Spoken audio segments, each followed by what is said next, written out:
वैयारी होई हो चलू। कैसे तैयारी हो? अरे बम्बई का और के कर तैयारी पगली। अरे हटावा, वहाँ का नाम हमारे सामने मत लिया। काहे लहो? सुना सुनावा। नाने के खोलिया लगे मुर्गी बाड़ा, नाने के खोलिया लगे मुर्गी बाड़ा, ऊपर वालो राजा तोहर नाला सोपाड़ा।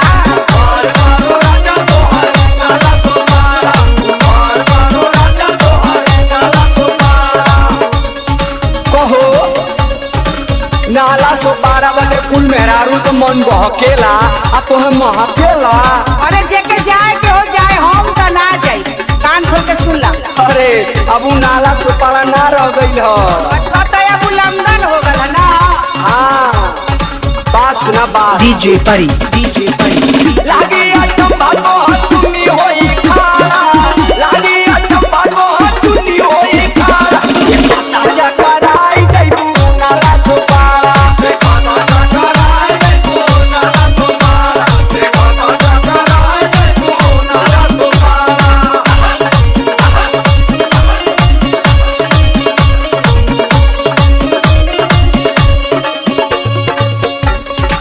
एकदम पगले हुआ था। कहो मेहरारू के चुन्नी होला। अरे चुन्नी ना होला त रोमा होला न, उहे खड़ा हो जाई। अरे तो सही बात हो, वहाँ का नौवे सुन के हमार खड़ा हो जाला। जब काटे तिजुरिया नहावा लगे,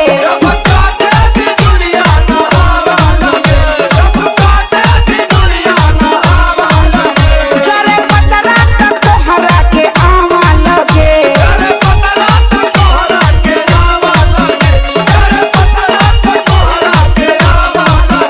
जब काटे तिजुरिया नहावा लगे, चले पतरा तो तोहरा के आवा लगे। बरखा में पानी भरे लागे कबाड़ा, बरखा में पानी भरे लागे कबाड़ा, ऊपर वालो राजा तोहर नाला सोपाड़ा।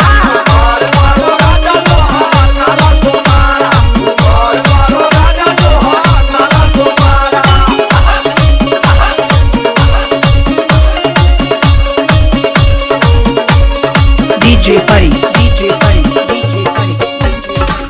हो गई तोहार। ला हमार सुना। का सुनैबा हो, हमें कुल पता है।